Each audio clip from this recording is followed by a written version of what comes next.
Oh, Right, gotta be more upbeat on this one. gotta be more. Oh, you because you're getting Captain Valium comments. Am I really? What? No, you Who got said that? It was God, who was saying it? I think it was on the YouTube. Right, I've definitely got. I mean, Captain Value. like No, last, I took that from Spaceballs, by the way. Oh, okay. right. No, I mean last week's was sort of okay. There's some sensitive issues we're dealing with, potentially suicides and stuff like that. So Yeah. it's hard to be like joking around too much. But I'm really like conscious of the fact that, I mean, I brought up that Nietzsche quote last week, the whole staring into the abyss. But it really is like the sort of beware when fighting monsters. You don't turn into a monster yourself, because True. man, this can get depressing watching too many of these people. Right.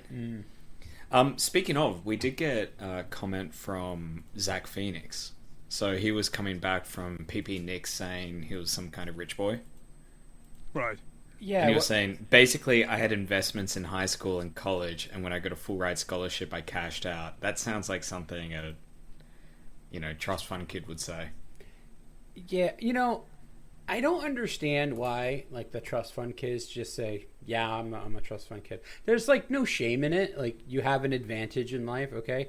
Like, if you can play basketball... No, really well, it's that's always... an No, advantage in life. I started my own business, and I was the general manager of my own influencer company at the age of 18. It's just Yeah, cool. Dude, I know trust fund kids from high school. I know trust fund kids from college. And you know what?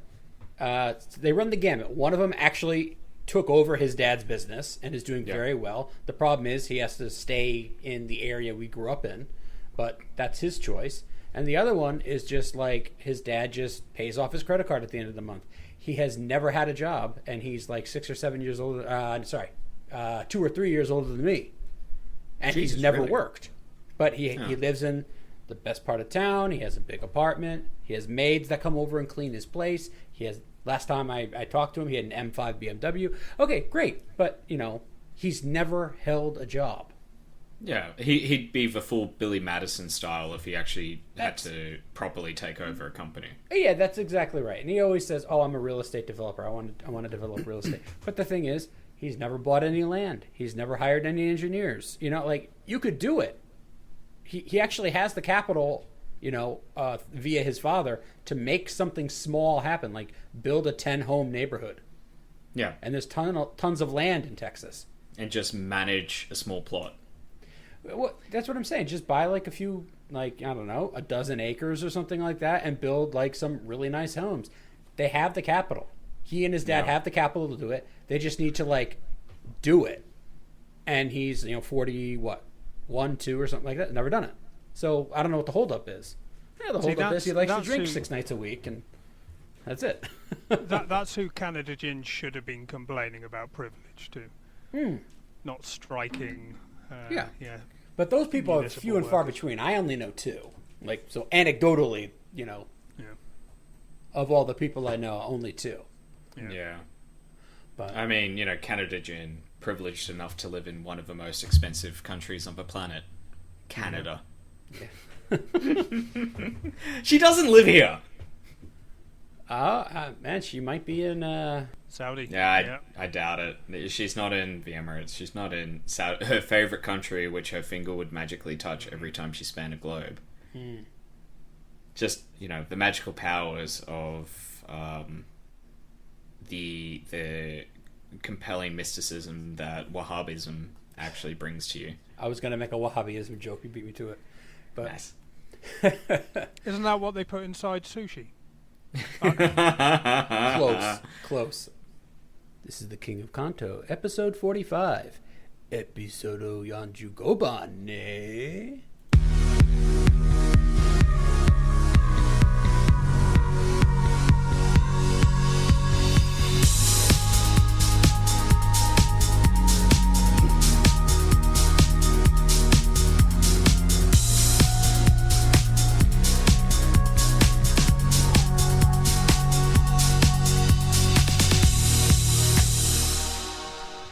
What up, Kings? Evening. So, I keep every time you do the intro, I'm like, I wonder if this will be the week that if we get another cutting room floor episode, there'll be you fucking up the Japanese intro like 40 hot sausage. Yeah, same. Hasn't happened yet. Hasn't happened yet. Yeah, that's why I take a minute. I'm like, I'm going to say Yonju go. Go. Yeah, go. Do you write it down in Romaji? I used to. Yeah. If you look at our old note sheet, I would put it in English and in Romaji, so I didn't mess it up. Classic. But, yeah, did I ever screw it up? I don't think I did. Nah. We were talking about Drew before the episode as well, and there's always the way that he can kind of infect your mind just talking about him. Yeah, but I can... I tell people I speak izakaya Japanese. Which is like, Yeah. I can order beers and, tapas. Point and shout. Yeah. Point and shout. Yeah. This Hey. one, 3. Yo, in America, you meant to come over here. すみません、日本からですけれども。 Well, I don't know if do you guys have this joke in Australia and America? I don't know, but in Europe they say, so what do you call people who can speak 2 languages? In America or Australia, yeah, bilingual. Yeah. So what do you call people who can speak 3 languages? Trilingual. Trilingual. What do you call people who can speak 1 language? American. Bilingual. The English. Oh, the English. Okay, yeah, sure. I It's mean, a common joke around Europe. Yeah. Sorry, I ruined it by knowing that the phrase is monolingual. Well, yes, yeah, I know. Never mind. It's not a funny joke, so you didn't ruin a lot. Don't worry about that. Okay, but still make me feel bad, please. Okay, that we can do. We've got it's early in the evening. He'll do it to himself at some stage anyway. Yeah. It is what it is. Speaking of somebody trying to shame me, I put this on our list, and it wasn't a clip name, but I just put down the note, Nick got eco-molested. So I want to tell you a story. Is it Catholic again? How many altar boys and how many Catholic priests are in this story? True. I mean, there was the one time the priest gave me the body of Christ, and it turns out it wasn't the body of Christ. It was just the body of Chris. His name was Chris. Nice. One per ep. Yeah, I wanted to get it out of the way early. But I was That's walking what back. Chris said. Yeah. Yeah. Oh! I was walking back from the supermarket, and I forgot my eco bags, so I got a few plastic bags, as you do. I'm not going to hold the fucking products by myself. And I get to one of the level crossings, and a bicyclist or a cyclist just stops next to me, looks, and I'm wearing my headphones, so I'm not paying attention to him. And he, waves at me and starts shouting, and, I turn off my AirPods, and I'm like, what? He's like, I spent all weekend cleaning those up by the river. And I'm like, what? He's like, yeah, at the river. I was cleaning them up all weekend. And I'm like, what, the plastic bags? And he's like, yeah.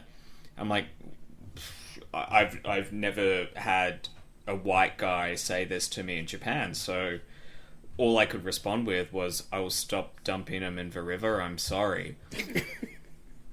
And he just goes, fuck you, buddy, and rides off. He was Canadian. He was obviously Canadian. Of course, yeah. I mean, it's slightly unhinged. You didn't need to say the nationality.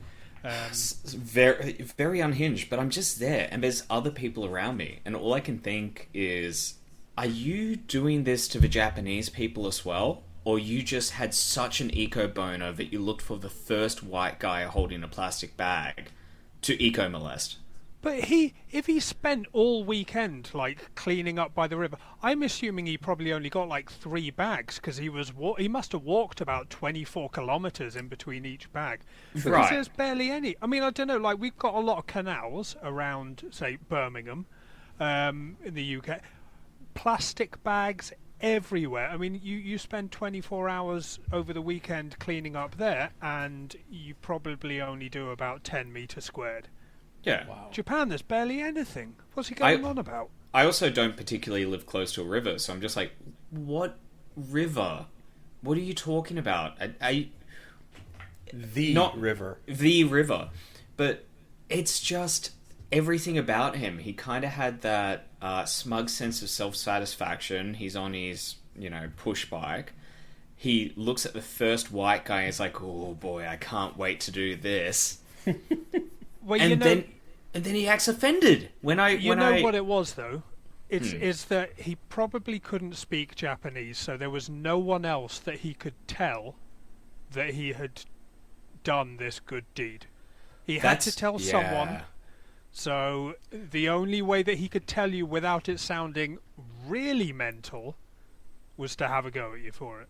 I mean, it sounded a little bit mental, but not it's something about mental. There's something like a sense of control and a sense of pride that, look, if I'm at a park or something, there's a bunch of rubbish or a pile of cans or something, I might pick it up, sure. Mm-hmm. But I don't find the nearest white person holding a fucking strong zero and go, hey, that can, I spent 5 minutes cleaning up like 2 of them at the park on the weekend. No. I would have been I drank a lot. I guess I did leave 2 behind. Like you did. I would have been a wise ass. And actually, I would have downed the strong and then thrown it on the ground just to make a point. Yeah. So I tell my missus about it, and she's just like, you got eco-molested. I'm like, that is exactly what happened. I've never thought of that name before. I absolutely did get eco-molested. It makes it sound a bit more wholesome, I guess. Yeah. Yeah. But I mean, how did this eco warrior feel? The correct answer is satisfied. That's right. That's very good. That's good. A good clip. That is a good clip. He kind of had the moist mouth as well, but yeah, between the I'm gonna make somebody turn off his music to saying "fuck you, buddy" and riding away as quickly as he can scurry, because he wants to feel good about himself and then instantly has to run away because he can't handle confrontation. Right. So anyway, Do you, if you're a Canadian on a bike who tells people who got a plastic bag, even if those people might actually reuse them for, I don't know, fucking garbage, then you're kind of a cunt. Mm. So do you guys ever, not listen to anything but just have your headphones on? Almost constantly. That's the only way you can survive in this country. Yeah, so I did that a lot, and some people try to get my attention, and I just put one hand up no. Yeah. And usually it's to other white people, because white people don't, white people are the ones who are trying to get my attention, oh, help, or it's not as bad since Corona, because they're not they're not here, so it's not like them trying to wave you over so they can buy a Shinkansen ticket at Shibuya or something like that. It's just, well, also headphones, mask, and sunglasses, perfect isolationism. Yeah, it's the true Tokyo helmet. Yeah. And also, white skin means that people won't confront you anyway, whether or not you had those things. But since when do Japanese people confront? They don't. It's always the foreigners. Unless they're trying to recruit you into the Mount Fuji cult. Oh yeah. I've had one of those guys talk to me before. That's interesting. Great Japanese practice, but obvious nonsense. I was on. I went out to, let's just say, outside Tokyo on the weekend, and me and a mate were, having a beer by ourselves on a train. Talking kind of halfway between mask on, mask off. Probably not the best practice, but everyone does it anyway. We did have an old lady just say, don't, and we stopped. So that's fine. We were kind of being obnoxious. Don't talk, she said, or don't. No, she was just off. Keep it down, kind of thing. Oh, okay. I've had an old lady on the train tell me to turn off my phone. Yeah? That was kind of weird. That's excessive. Yeah, but she did it to everybody around her, and I was just like, okay, because you're an old lady, I guess I'll just do it until you get off. But Well, like, if it was a young guy, I would have been like, go fuck yourself, buddy. I would have changed cart. Nah. Yeah. I would have just stared at him like, no. Anyway, eco-molestation. That's something that foreigners afflict on us now. Next thing you know, you will be at Firehouse or whatever your preferred best burger of choice in Tokyo is, and a vegan will come up to you and just say, "Hey, you're ruining the environment." And then I'll be like, sumimasen. It takes 8 kilograms of feed to make 1 kilogram of beef. Yeah, and it took more effort to come and point that out to me, so when you twaddle off. Yeah, the hot air that you're producing now is more than enough to impact the environment. Yes. So speaking of hot air, friend of a show, the Andy-san has changed his name. He has. I don't know this man. Who is he? We did an interview with him a little while back because he used to be TKO Sam's editor. Right. So they had a bit of a falling out, and a lot of people kind of give shit to both of them. Wait. Somebody had a falling out with Sam? Oh, I'm shocked. I'm shocked. I just cannot believe it. Not at all. But yeah, it really was a big falling out. Did we chat to Andy first or Sam? He was a microcock, yeah. I think it was Andy first, right? Yeah. Yeah. So I think that was one of the things that probably compelled Sam to come on. Him and Mark. That being said, the Andy-san, who has been vlogging for about 8 years now, like a really long time. Yep. 10 years on YouTube or something. Typically about Japan, sometimes about editing, sometimes about his former life in the military. Most of the time about depression and how he's not sure if he's going to continue the channel. Basically about that. So, small channel. I mean, that's a way to hook in the viewers. Yeah, it's just, I told him as much. Hey guys, I'm sad. Yeah. It's okay. That's anyway, like 70% of the content. He's changed his name. He's no longer the Andy-san. Yeah. He's just Andy. Who'd have thunk? That's it. Big reveal. Hey guys, Andy here, and today just wanted to come on with this little raw Viggity-vlog update on the state of the Andy-san, and just talk about some stuff and things. So I'm not gonna cut anything out. It's just gonna be all one take. See that? So just wanted to discuss some updates to some of the channels on here. I decided to change the names of both this channel as well as my former Adam Media channel. And the reason behind that is well, I just want everything to kind of have a nice, consistent branding. And I felt that Adam Media, the name, didn't really jive with the other two channels. So I decided to change that to Edit by Andy. And really excited about the name. We're going to be doing a new logo very soon. So be on the lookout for that, as well as some new content for that channel that I've been promising you guys for a while now.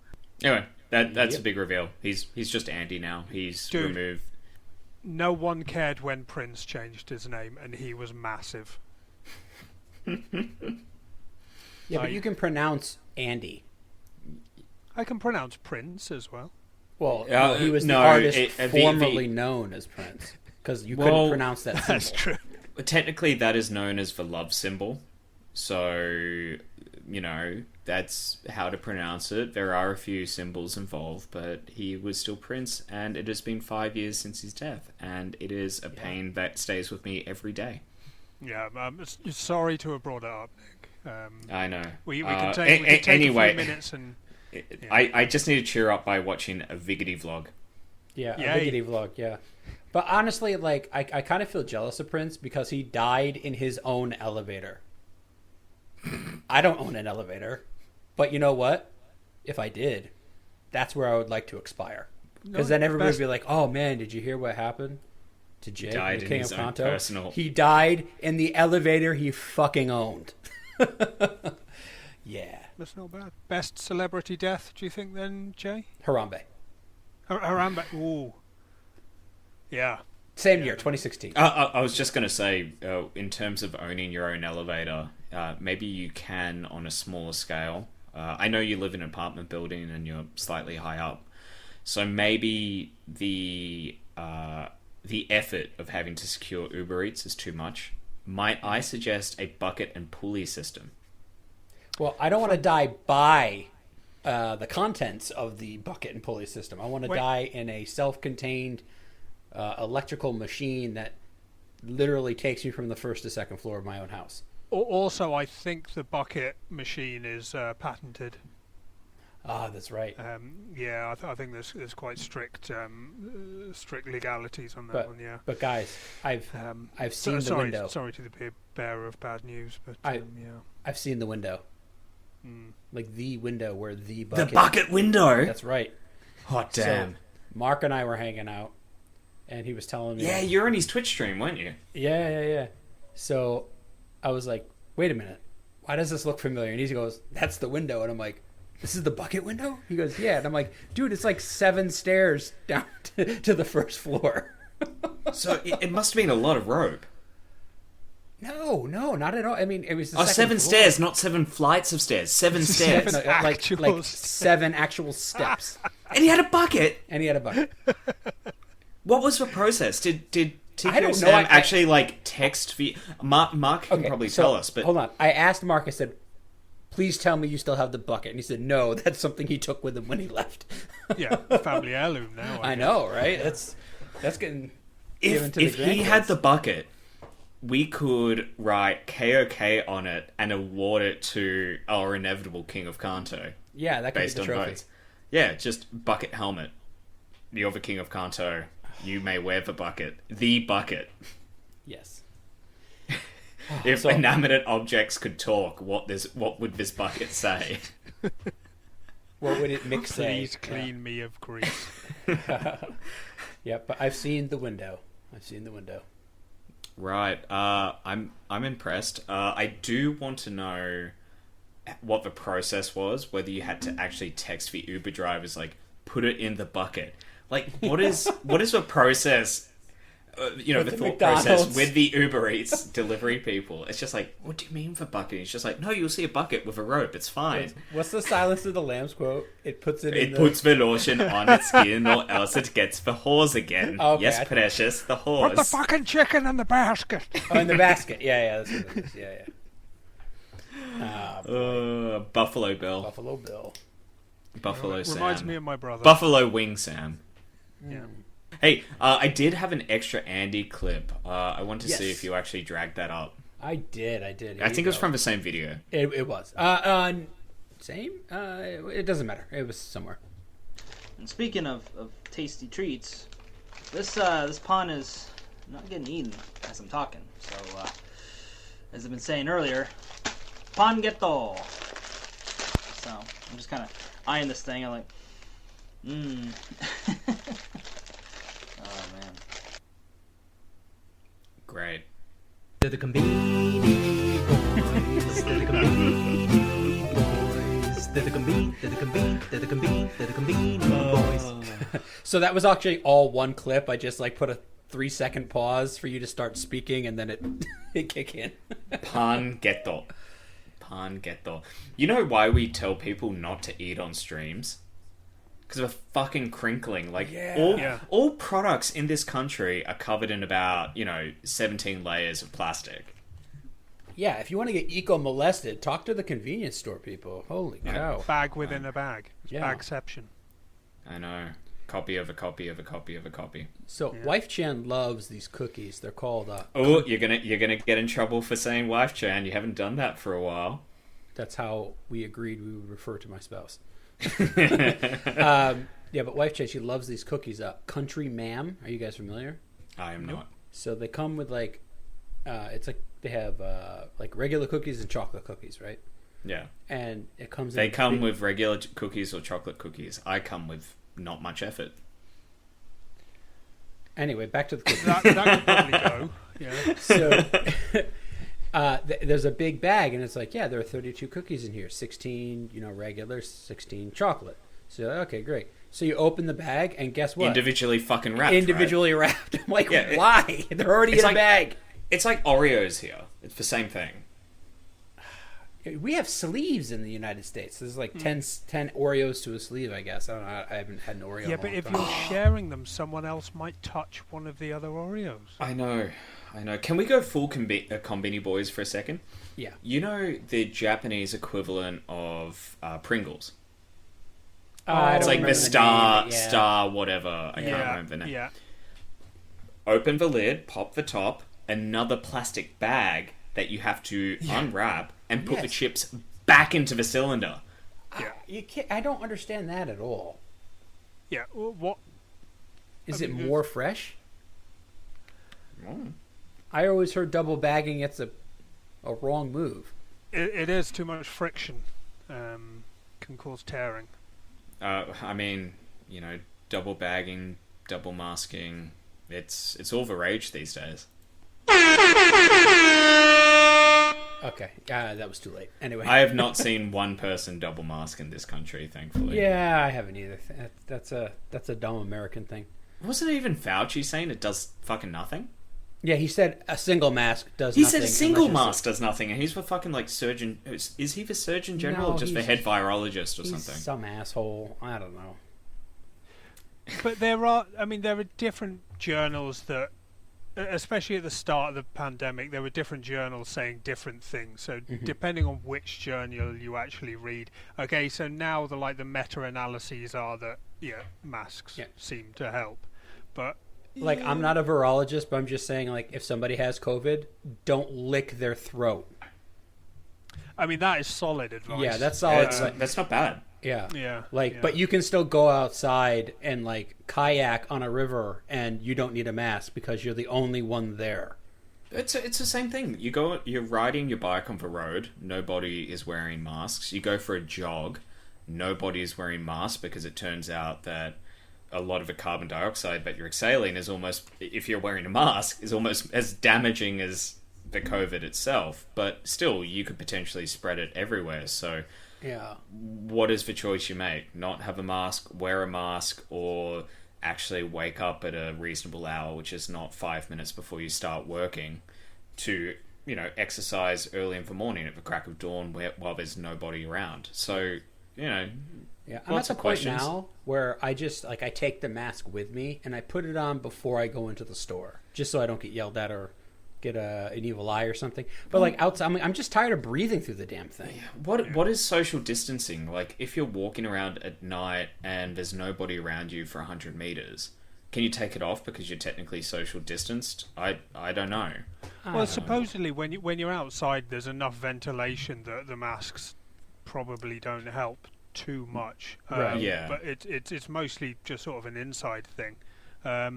So I've seen a lot of people complaining sort of online about people walking around on the street, like you're saying, Nick, sort of 50 meters from everyone else, and they've got their mask down, and it's not a big deal. If you're inside, yes, stick a mask on. Sure. Otherwise, but outside, studies seem to suggest that it doesn't do a lot, but then we're still learning. Elements of paranoia. I would say that I get judged more as a foreigner not wearing a mask than the four orgy sons at my local park who drink from about 11 a.m. to 7 p.m. Yeah. So, it is what it is. Let's get our Microsoft upgrade as soon as humanly possible, and then we can all start licking the pavement again. Double up on that autism. Hopefully. Yeah, double autism. I mean, the Microsoft upgrade vaccine couldn't save Bill Gates from his own divorce, so I wonder what it'll do to us. Yeah. All right. Before we go to the B segment. Oh no, we got one clip. We got one more. We have a favorite of the show because unfortunately it seems like a previous nominee didn't get the the notice that Cam was currently either in hospital for his third anus or currently on the way back to his home planet. Yes.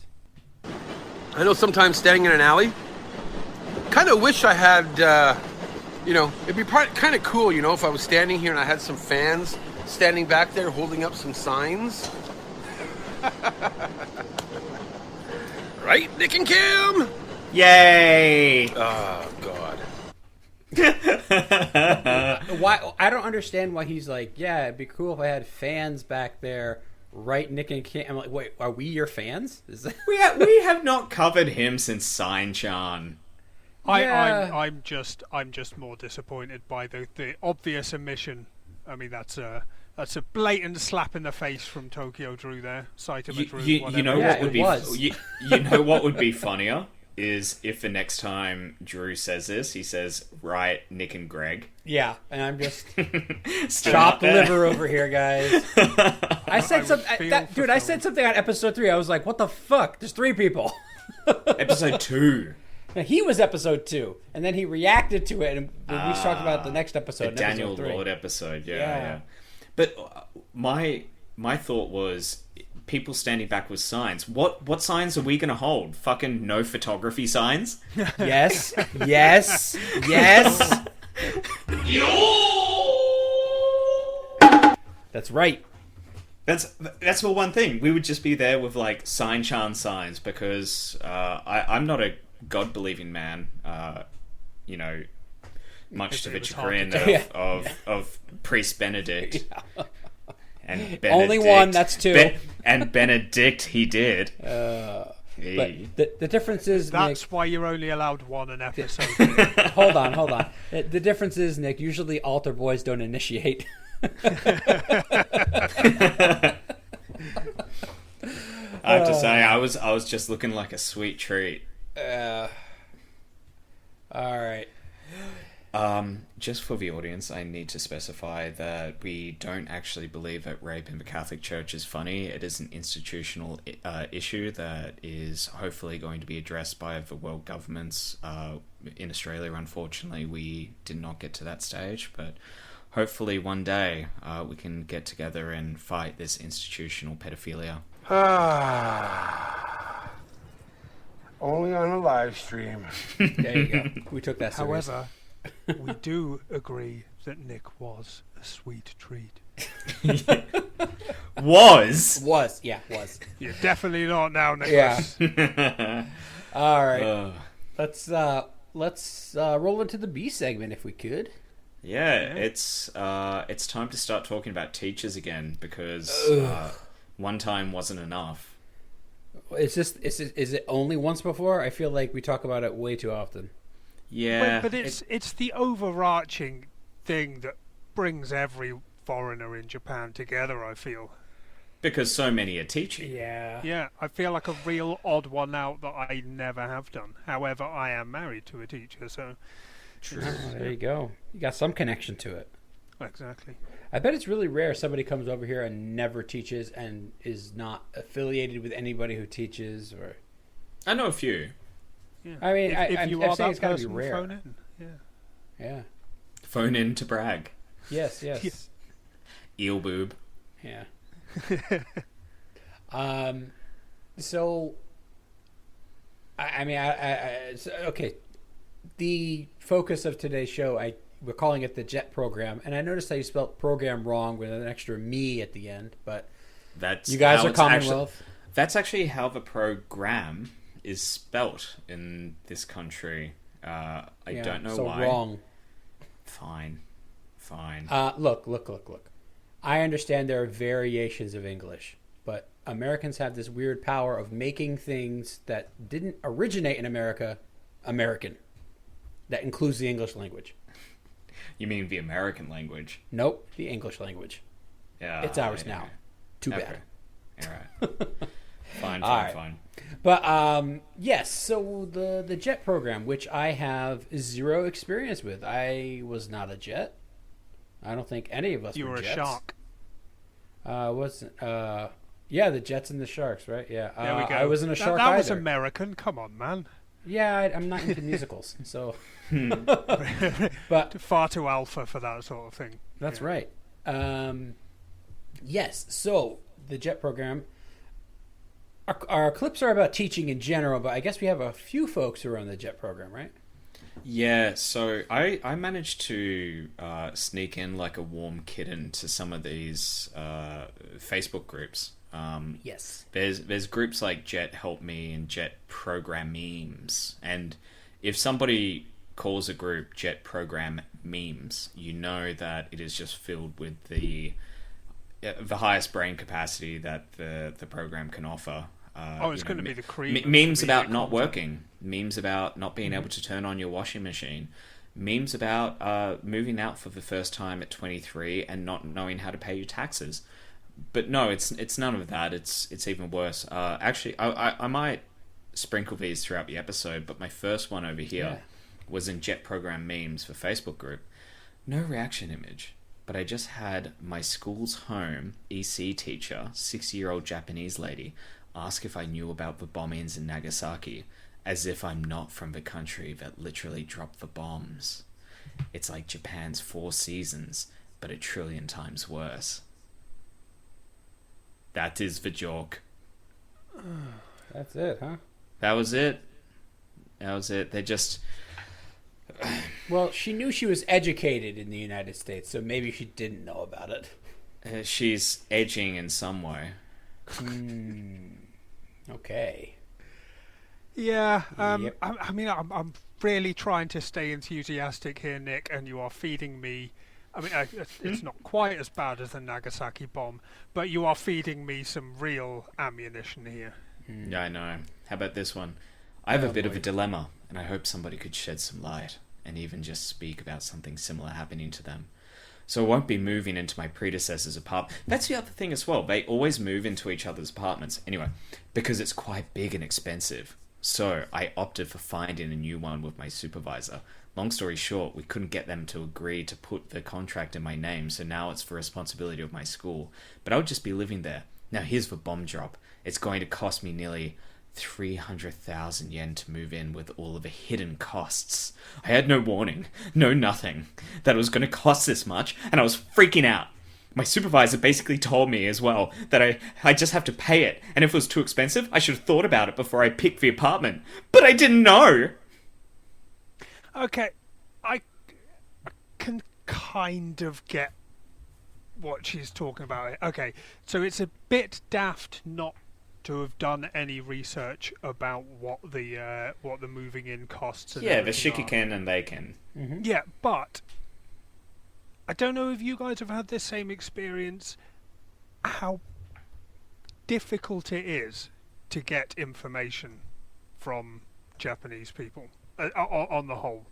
Like, you can be, I don't know, say at work, you can be doing a project for 6 months to a year, and right at the end someone will come up to you and say, oh, by the way, you are missing one bit that we should have told you right at the start, and then that nullifies the entire project. Like, Yes. no one yes. gives you information freely. You have to actually go up and Okay, but we're talking actively about... ask for it, and even then it's like getting blood from a stone. Okay, but we're talking about real estate here, and every apartment I've ever went to, they clearly explained, this is how much the rent is. If you want to move in, these are all the expenses. It's going to cost this much. Normally, yes, yeah. Normally that happens when you're dealing with contracts. That normally happens, and the real estate here in Japan is all right, but yeah, you wonder how much she's sorted out herself and how much has been. I mean, I'm just trying to play devil's advocate and share in her frustration that no one tells you anything in this country. True. Let's say there is an annual meeting where you have to update, the entire company, and there are certain gates where you have to, provide slides or anything like that. And nobody told you about this or informed you or sent you meetings or anything like that. So you just expected to have done it. And the morning before, it's like, hey, I didn't see your slides. Slides for what? Slides for this. I don't have a meeting request for it. It's just like, oh, but you should have known. And there is a work culture here. I don't know if it's in the jet industry, because let's face it, they do tend to spell out the key money and the deposits pretty early on. And if they had a supervisor coming with them, they should have spelt that out as well. This person chose not to live in the tax subsidized dorm, which doesn't cost very much. Probably costs, I think, Gorman a month or something like that. They chose to live in a different apartment that was maybe cleaner or newer and something like that, and private. And that does tend to come with additional costs, as we've all had to pay before. Mm-hmm. We all know when you move into an apartment, there are fucking costs, and a lot. And especially in Tokyo, it's stupid. They are stupid costs, but they exist, and you still have to pay them. Yeah, but so they're costs that if you had just moved to the country, you wouldn't necessarily know they existed. I mean, True. Yes, right, you should. it's unique. I mean, something like key money is a uniquely stupid thing that happens in Japan. Yeah. That you wouldn't even think that existed if you'd just moved here, because it is so stupid. Right, like people will tell you if you ask them about it, but normally it's not spelled out. And actually, what I really love is I had key money on a place, and they wanted 2 months worth, and I said offer them 1 month worth of key money, just so I could try to save like $800. And they were like, they said it would be difficult. And I said, okay, yeah, I know it's going to be difficult because I'm asking for a discount. So will they do it or not? And the lady had to explain to me that it would be difficult means no. So I was like, well, why didn't they just say no? Well, true. Japan. I think, so for those who don't know, we do tend to talk about it a lot, mostly through the lens of Gaijin Goomba, who views his 2 years in the JET program as essentially qualification for some kind of diplomatic level job, right? He should be at the G7 right now. He should be next to Suga.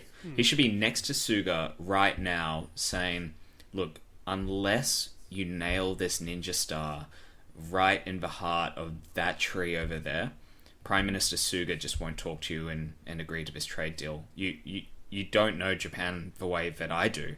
I walked through the mean streets of Mie Prefecture and once got asked to go to a pink salon." Taught in 2 different schools as well. 2 different schools. Yeah. He knows everything about it. But a lot of the people who come over as Jets tend to be very recent college graduates. They have barely had to deal with life in their own countries, let alone move to a foreign country. So it kind of creates, I guess, a sense of hilarity more than just the average person who does the how do I life. Because our taxes go towards these people. So I feel there is almost an obligation to criticize them a little bit more. Oh, absolutely. I mean, yeah, it's silly not to do that work. And I've seen a lot of the posts that you're talking about, and last week or the week before, we were asking, like, do these people not have mothers? Now you're looking at them and going, like, do these people not have friends either? Why are you asking such basic questions? Nope, motherless, friendless. Onto the internet. Yeah. Yeah. So the people who come in, they kind of tend to come in with this over sense of aggrandizement as well. They do believe that what they're doing is somehow beneficial to the country, when in reality it's a tax black hole, essentially. Yeah. I don't know what benefit the Japanese government gets beyond maybe 15, 20 years ago. There was a lot more benefit. A lot of prefectures didn't get as many foreigners as they're getting now. Mm-hmm. Japan was quite price prohibitive. Let's say with something like, let's say the snowfields, right? It's only been in the last 10, 15 years that it's been overtaken by especially Australians. So, people in these regions have essentially built up communities around tourism and getting around people who are not Japanese. But I think now the actual necessity of the program is a little bit what's the word? I think overstated. Mm-hmm. I've got this one post in front of me now from my screenshots. Yeah. It was from the Facebook group Jet Help Me, which somehow I managed to get access to as well. The gauntlet has been thrown. I don't feel good about doing it, but it has to be done. Someone has to stand up for these kids and fight for their education. How do I do it? How do the rest of you deal with this crap? I'm in my 4th year and going into my 5th, and I still haven't figured it out yet. So it's for real, Cartman. How do I teach these kids? The top response to this was, I tried to indoctrinate the fresh out of college teachers. Yay. Because... Right. Is it their job? No. Their job is to be a living tape recorder. Yeah. They don't actually teach. No, I remember, but I do remember just going on what you were saying before. Was it the interview with who was the dude that was driving the taxi? Oh, Hanzai. Yeah, he was. He brought up a good point about that. You know, it's sort of introducing the Japanese to just foreign-looking people, and that that Right. You know, the foreigners now don't get the same sort of treatment as they did, say, 15, 20 years ago. And given how isolationist Japan is, yeah, teaching isn't really what they're providing, just introduction to foreigners is. Yeah, I think that's... I made that point, I don't remember what episode, but it's really about having a living, breathing, foreign person in close proximity. Yeah. So that, like, you know, little Tanaka-san can do $1 billion business deal with, you know, the white devil in America, you know, 20 years later. And so I remember, so when I was looking for clips for this, there was one of them that we'll get onto a bit later. There was a Chris Broad clip, and I think he started teaching in Sakai up in Yamanashi. No. Yamagata, that's the one. Yeah. And he was saying that his first girlfriend there, her mother had never seen a white dude before, and was like sort of visibly scared. In Yamagata, near Zao Onsen. No. It's so Sakai is way further up the coast than that. So Yamagata is fairly central. Sakai is like fully right up in the northwest. A couple of really lovely mountains up there, Gasan and Chokai, and quite a nice little city. But you can see why he was saying that you know there were people up there who had literally never seen a white dude before. So just from that perspective, you know, it's perhaps a little bit of service, and that's what the government are getting out of it. Also, it is just a tax hole. It's like the reason that all of these construction companies have to tear up and redo the same road every fucking year in December. Yeah. Because it's, you know, end of financial year and they've got to use their budgets. It's just a convenient way to throw budgets. Is that why they did the road near me? Yeah, pretty much. Throw budgets at people like this person in JTR or Japan Teaching Resources who said, anyone have ways to help their students remember the difference between June, July, and August and October? Yeah, that was awful. Yeah, I have a way. Buy a calendar. They're not sending their best. No, they're not. Not. Okay, let's get into the clips here, guys. Let's get into the clips. First clip. Greg, this is all you, man. Oh, sorry. Yeah. Okay. So I think the first one was the Tokyo Drew. I figured we haven't seen much of him for a while, and as he still thinks Cam is on the podcast, yes. This is my introduction to you, Drew. Hello. So Drew, if you're listening, write Nick and Greg. Yes, right. Please. Yeah, Nick just and Greg. Keep Jay out. That's right. Fine. Nick, Greg, and Jay. No, it doesn't float off the tongue so well. Yeah. But anyway, Nick and Greg sounds good. Here he's talking about the pros and cons of working in an eikaiwa. I saw some girls that were about 16 years old, and I remember when they were 7 years old or 5 years old. They were in the the lowest level class, and now they're in one of the highest levels, and they can actually form sentences, speak in English, communicate. It's pretty cool to see how students actually grow and evolve into becoming global citizens. It's pretty awesome. Well, I mean, goddamn, he didn't see his own children become global citizens. Oh, That's what I was going to ask you about. I mean, one, it kind of amused me that he was just sort of talking about how amazing it is to see children get older. I mean, yes, people age. Yeah, I'm not sure if Eikaiwa work is particularly necessary for that. But yeah, I was going to ask, is it like, because I know is it just rumours that he has a kid, or is it? No, he's actually a grandfather. Yeah, really? Okay. Yeah. He's got one son in Canada. In a now deleted video, he was talking about the feelings of, whilst being estranged, finding out that he is a grandfather. So that's one thing, and so yeah, so watch your He's- students become global citizens, but not your offspring. Interesting choice. I know. all right. One more Okay. Drew clip, and then let's move on to the meat. I know we always pick on Drew, so let's get it over with. Now, some of the cons about an eikaiwa that I've experienced is sometimes there's a bit of lack of support in the classroom, especially if you can't speak the Japanese language. And here, let me get out of the sun here, back into the sun. Hey, there we are. Sometimes it might be hard to communicate with parents and students due to the lack of Japanese language ability. Sometimes you could be traveling quite far to a classroom over an hour.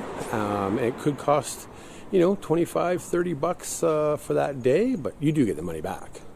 The one thing that kind of could be scary is injuries in the classroom.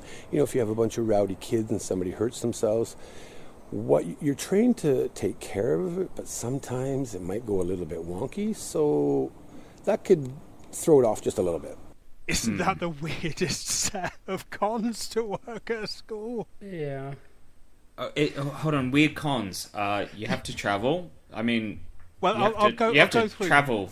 Yeah, go ahead. Okay, so it's you can't communicate when your job is to teach them communication. You have to travel and then get reimbursed, and then your students might have a riot. It's basically how I'd summarise that. I don't think he was talking about injuries to himself. I think he was talking about like a kid bumping their... Yeah, he said he was training to help a kid when he's hurt. But would you accept first aid from an? No, you're not allowed. You're absolutely not allowed. You don't have a working with children's check at a lot of these companies, so you can't touch the kids. Get legally liable. You're legally liable. So what it is, if you've got rowdy kids and we're running around and some kid bumps his hip on the table or something like that, you just have to get the Japanese staff to come in and manage it. That's the beginning and end of your responsibility. It's just like, push the button and it's just like, come in, some kid hit themselves, and that's it. Okay, Allison. A new one. Yeah, so I find. found this one. So, new one, just a small channel, like nothing particularly sort of offensive, but she just sort of brought up a point that obviously I haven't been a teacher, but I was interested to see if what she was saying was how correct it was. So go ahead. Exhibit number 1. What do we have here? A cute business casual dress, little cherries on it. Don't bring this. You don't need it. This is the only one I've kept because I think it's cute. But I'm gonna be real with you. You don't need to wear this type of thing. At least in the countryside, they don't expect much of you. You could show up in an Adidas tracksuit every day. No one would care. You'd probably fit in more than I do, actually. Nice. So you can wear the Slavic tuxedo to work. Right. Yeah, so she was basically... Can you squat?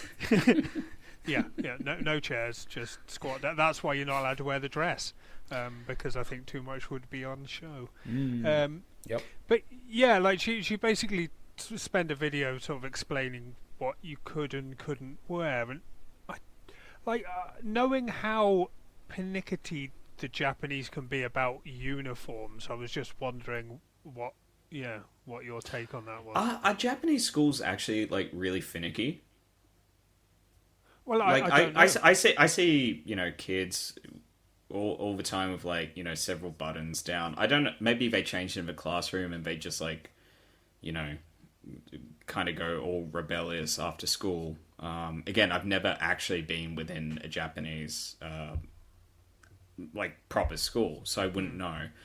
But it seems to me that most of the teachers seem to dress, rather acceptably or presentably. So, yeah, my wife is always very, very elegantly dressed in the morning, but I mean, she's a classy lady, of course. Of course. So, but I'd never really thought that you would be able to get away with turning up in a tracksuit at least. I would love that, but I mean, I've been turning up to work in a tracksuit every day for the last year and a half at this point. Saitaka Gimu, yeah. I know, the Saitaka Gimu. Yeah. Wife beater for you, though, I imagine, Jay, when you're turning up to school. When I'm turning up to school, well, when I was an Eikawa teacher for the 10 minutes I was one, I had to wear a full suit. Really? Yeah, I was full suit Eikawa as well. Yeah. All day, every day, even in. The only difference with summer was they let you take off your tie. Right. You could wear a short sleeve shirt, but I'm not a degenerate. Yeah, cool biz, right? Yeah. Cool biz. We had cool biz, so from the funny thing is the Japanese, they do time periods. So even if it's September and it's 90 degrees, they're like, oh no, it's September 15th. That means we turn the heat on now. Yeah. And it's 90 degrees. It doesn't matter. Yeah. Yeah. Excuse me, 40 degrees for you degenerates. But we could literally do a pet peeve episode where it's gaijin microaggressions plus things that piss you off. Oh, it's April and it's 30 degrees outside, which has happened before, but it's April, so we still have to wear cardigans and put the heater on the train. Yeah. Right, yeah. And you're the weirdo for going out in shorts. In shorts and thongs or whatever. Right. Yeah. Thongs meaning sandals. Yes. For our I international mean, I go out in my thong every now and again. I know. It just it just your fits sandals right. Too. Yeah. It just fits right. You're doing squats at the gym and your homie sees you with a little bit of a string hanging out up the top. Gives you a bit of a... Just constricting enough, but yes. not too much. Yes, yeah. it is. Right. and then we know they're in for some buck breaking. So I have one. So I'm going to go through these interspliced between clips, but I'm gonna replace this person's name with Greg, just for example. Thanks. Hi guys, UK private Tokyo jet. Bit of a niche question, so I was hoping for some advice and suggestions rather than direct experience. This was Incoming Jets 2018 was the group. Put simply, my name is Greg on anything less than the most official documents. On those documents, however, unfortunately, the ones that count in terms of jet, my given name is Gregory. Because these documents rarely come into play day to day, I don't really associate with Gregory any more than a nickname, so I was hoping to request I go by Greg with my CEO. So essentially, my question is, when do you think would be the best time to bring this up with my CEO? It seems like it'd be a little bit of balance between jumping the gun and giving enough notice so they're sufficiently aware prior to my arrival. I mean, I know the Japanese are famously non-confrontational, but this seems like it might be going a bit far. Yeah. Go by it's your name. It's a name. Who cares? You can just... Any conversation. Hey, my name card says this, but you can call me... whatever. They're going to get confused and call you your middle name anyway, so it doesn't really matter. I had this similar situation. As you guys know, my name is Jedediah, so I said, just call me Jay, and that's what I've been going by ever since. Yep. I'm trying to think of Jedediah Springfield comments. Yeah, I was named after him. He does have a beaver on his head. Yeah. Only on Saturdays. But, I never heard the word embiggen before I moved to Springfield. Why not? It's a perfectly cromulent word. All right, so shall we talk about our Lord and Savior, Chris Broad? We shall. The greatest gaijin of all, the Alpha Gaijin. Yes, the Alpha Gaijin. this was the start of the clip that I referenced earlier. It was just basically to show also what we were talking about earlier, kind of how pointless some of the ALT or whatever teaching might be in Japan. The best part is he kept this evidence of his non-importance, which I found funny about it. But endearing. Yeah, let's call it that. I found this book at the back of my cupboard yesterday. It's a book filled with goodbye messages from Japanese students I used to teach. I got this in my last week as an English teacher. I've got one here from Yuka who says, "Dear Chris, hello Chris. Thank you so far. It was always fun." Of course it was. "Watch for a body. It will become big. VIP de big." What? From Karen who says, "Dear Chris, thank you for teaching English until now. It was fun to be able to club together. It's important to point out for legal reasons, I didn't go clubbing with underage students. She is just referring to the after-school English club." And she continues, "Please be stomach much more healthy in the future." Please be stomach much more healthy. So he's fat. Yeah, he was, and, yeah. He was a little chubby and his students apparently learnt nothing, which isn't necessarily a slight on Chris Broad's teaching, perhaps. But well, it's like in Australia, you learn French, but you learn French to finish a test and maybe get some extra credit or something like that. You don't finish high school speaking fluent French. Yeah. Okay. Yeah. Are those the only options you have? Just only option, or why do you learn French anyway? Catholic school. You couldn't be further away. Yeah, Catholic school. We had Italian, French, and Indonesian. I mean, Indonesian kind of seems close relevant. by. Yeah. We had Spanish, French, and German. Yeah, we had Latin, ancient Greek. Wow. Fun. and people wonder why we can't speak Japanese. Excuse me, I spent 10 years of my life speaking a dead language. Thank you very much. American. Yeah. I speak American. Yeah. Okay. Hey. Speaking of which, that's no, not yet. Not yet. Next clip. I need to kind of show the desperation and the lack of information seeking that these jets have. Oh, okay. Incoming jets 2018. Sorry for posting again so soon, but I just received my placement letter from the UK consulate. It says, "We're still waiting for your placement information from the Tokyo office, and we hope to inform you of it before the pre-departure orientation." I'm freaking out. By this letter, I could literally have a week's notice of where I'm going to live for a year or more. I have no opportunity to connect with other jets nearby, or a pred, whatever that is, to speak with. And although I have no intention of giving up my position, I feel like that option has been taken away now. Has anyone else ever had this? ? I don't understand the panic. Hold on. Where am I going to be in a year? In a week or a month? Japan. Yeah, exactly. I mean, why does it matter if you know a week in advance or 2 months in advance? I mean, the jet teachers, you go across as a group, if I remember right. And anyway, you're going to meet them when you get there. Surely. True. Yeah. True. Or not. My next one is, hey everyone, I'm sweating because it occurred to me that I can't exactly write my name in hiragana or katakana.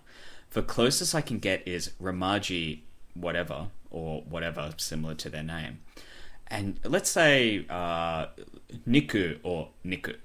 And yeah, I know that K is a really weird flap of, I don't know what that fucking is. Anyway, anyone else have to change their name? I would of course like to be as approachable as possible to Japanese teachers and students, and I'm afraid having a name that's difficult for them to pronounce might inhibit that. That might be the first lesson. Yeah. Her name is Lisa, right? Yes. I'm assuming it has L's and R's in it. There are L's and R's in it. Yeah. There are L's and R's in it. Or you might say just L's. Yeah. Lols. Nice. But yeah, it's just like, just fucking pick something. Yeah. It's not. I get it. You're not very worldly, perhaps. Yeah. So just Arison, yeah. you're Yuki now. Okay, you're Yuki now. That's it. Yeah. Aloysius, you're now Greg. Yeah. Everyone wants to be Greg. Apparently. Speaking of everybody wanting to be Greg, Ryan Boundless. We haven't heard from him in a while. I mean, kind of a weird segue, but Yeah, I don't know where I was we'll going roll with with that, it. but this we might have a bit of beef about here, Jay. But yeah, let's run with this. Self-explanatory, I think. yeah. Another thing that's very frustrating is that, with the adult students, they studied English in elementary school, or no, actually a lot of them didn't. But in middle school or high school, they studied English with a Japanese teacher, and they were taught English incorrectly. So a lot of times in a lesson, I'll get this: well, I was taught this way. I was taught that this way is right. So why are you teaching me this way? When in fact I'm the native English speaker. I'm actually teaching you the correct English, and your Japanese teacher taught you this way. Now you're questioning what I'm teaching you. For example, the pronunciation of the word often. Okay, they're taught here to say often, and I don't know. Maybe British people say often, but where I grew up in California, we say often. The word ben, B-E-E-N, like the past participle of the be verb. They pronounce it bean, like B-E-A-N, like the vegetable. Okay. Yeah. Okay. I mean, I often say often. Yep. But I often say often, and I often say often. Exactly, but I have never heard anyone say Ben. that they have been to the shops. Yeah. That's weird. It's pronounced both ways, actually. Where have you been? And I've been to the shops. Yeah. No, I used to love the whole, you say something this way or that way, and it's just like aluminium, aluminum. Like tomato, potato. Yeah, my favorite Prince song, which we were talking about earlier, Controversy. Controversy, yeah. That is controversial. Controversy. Yep. Advertisement, like there's harassment. You know what's funny? My dad says advertisement, and I'm just like, it's advertisement. It's advertisement. Yeah, for you Commonwealth folks, it is. But the thing is, okay, so most of that clip, right, I could understand what he was talking about, and I could imagine the situations that he was in. But the two examples that he gave, he just lost me completely. I mean, because they are perfectly valid examples. True. Of course, yeah. I mean, you could say either the Ben one, I've heard it with Americans before, and I would understand what they say, but the fact that he's flabbergasted over... Yeah, it's just like, bean? What is that? Like, B-E-A-N? I don't get it. Yeah. So, is it advertised or advertises? It's advertised and advertisement. So why do you pronounce it differently? Wait, how do you say it? I say advertisement. I say advertisement. Advertisement. Yeah. Okay, so you're wrong on this one then. Okay. Yep. You are the weakest link. Goodbye. Yeah. Oh God. Harassment, controversy. Yep. It's fun ways to say words.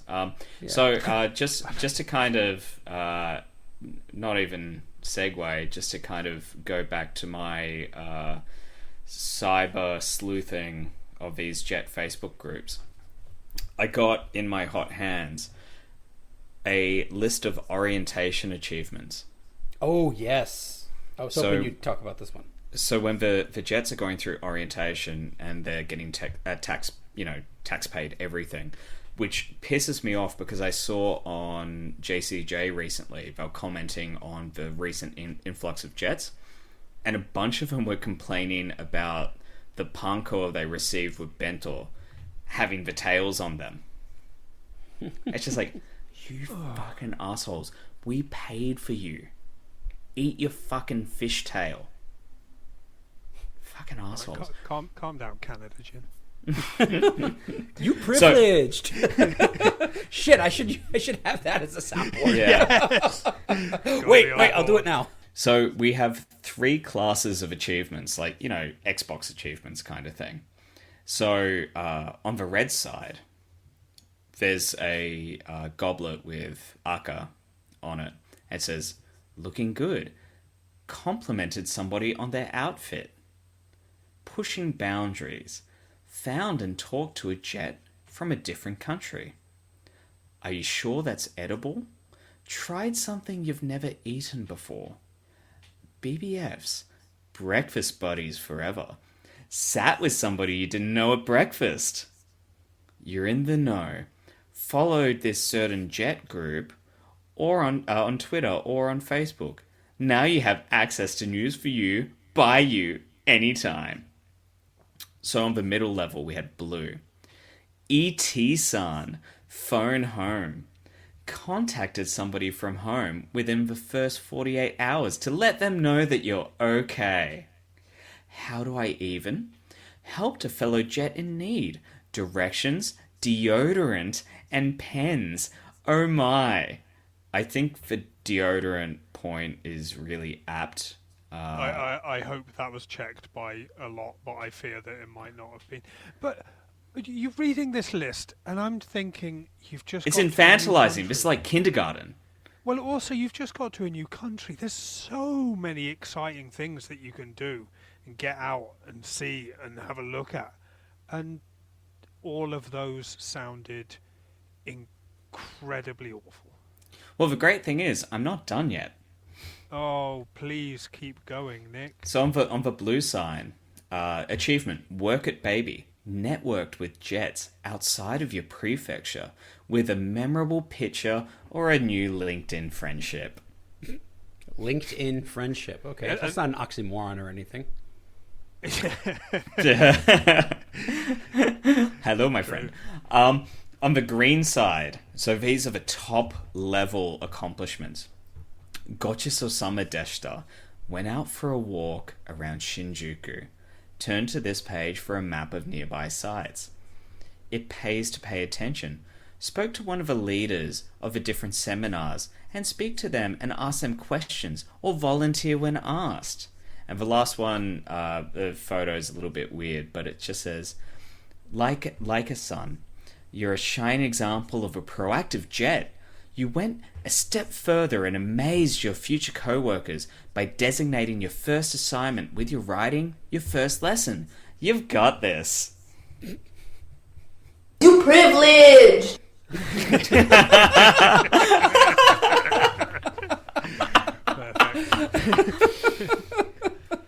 Oh, but again, this is just pure infantilism, and old tax money goes towards this shit. Yeah. Yep. I mean, it must paint a really bad picture as well, because not all of the jet people that come across here are going to require that. So it must paint such, like, if you're one of the sort of normies, I guess, imagine how, just, what's the word I want? Just deflating it would be to get a sheet like that and just be like, this is my job now. So I can imagine if you're from buttfuck Arkansas or something, or Melbourne. Please, Bellarine. Yeah, Melbourne. the gong. The gong. The gong. So imagine if you're from middle of Arkansas or something, and you ask this question as this incoming jet did. Second question. I have not gone completely through the jet package yet, but do they discuss passport photo dimensions in it? I know that Japanese passports and visas typically require a person's head to be within 22 to 28 centimeters, or something along those lines. I've seen no discussion about it though, merely that you need to take 4 more passport photos? Do they want standard American dimensions? Thanks. This is... He doesn't have a passport? That might be the most autistic discussion I've heard on the subject of passport photos. Yep. Intriguing. Yeah, the application for a passport in the United States literally has the dimensions and a square, which is the true size of the picture that should go there. And if you go to a CVS, which is like our Kusuri. Yes. Kusuri. Yes. Your medicine, yeah. Yeah, the medicine place. I know. It was just a so very Drew CVS, pronunciation there. There's CVS and Walgreens, okay? You go there and you go, I want a passport photo. They go, cool. And they pull the thing down and they go, stand here. And they do it for you for $10. Yeah. This is not complicated. So when you go to your medicine, it's really easy. When you go to your medicine, yes. You go to the medicine and all of the instructions are there. That's why there's no discussion No. There's no instructions. There's a guy or gal that will do it for you. Even better. Yes. medicine staff to the rescue. Yes, pharmacy. Yeah. Yes. I have to say though that there are some Jets who are actually forward-thinking, pleasant people who are just looking out for each other. Like this one over here. For those leaving Jet this year, how do you plan to make life easier for their successor? I planned on sticking around my city for a day or two. I've got a car, given to me by my pred, so I'd offered to drive him to the supermarket, to Nitori, to stuff like that. Walking around in Japan with groceries in July isn't fun, and I live in the super middle of nowhere, so the bigger market in Nitori isn't accessible by train easily. Also, like my pred did, take them out for lunch or something, and let them ask all the questions they are probably wondering. When you've left a company, have you ever thought, I'm just gonna drive them around town, show them their shit, or are you just like, later? But Nick, see ya. The alternative to what they're talking about there, if they weren't able to explain their good deed on Facebook or whatever group this was, then they'd end up shouting at other foreigners on a riverbank. No, at the level crossing about their weekend on the liverbank. The liverbank. Been in Japan too long.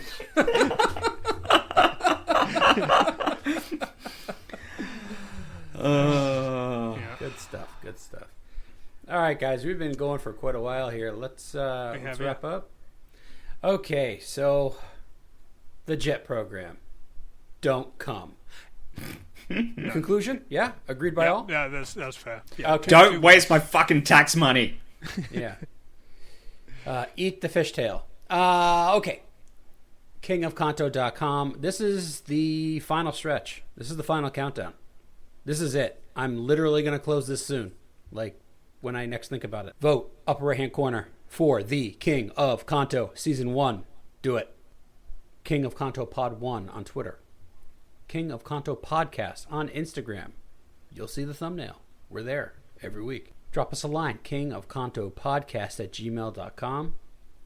Next week, we're going to have a call-in show. You're going to hear this like 24 hours before it happens. So be there. We'll drop the line in the Discord. Yeah. And look forward to Jay's OnlyFans account, Jay the Minion. Yes. Scratching that surface. I've been really interested in that.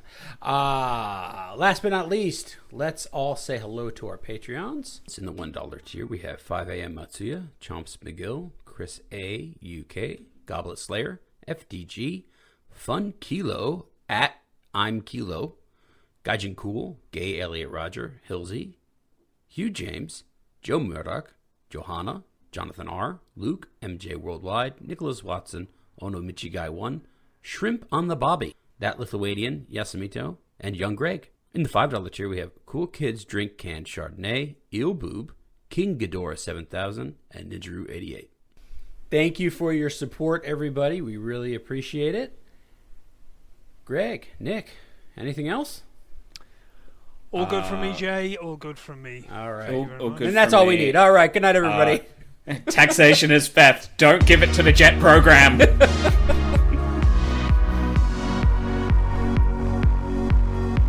You privileged!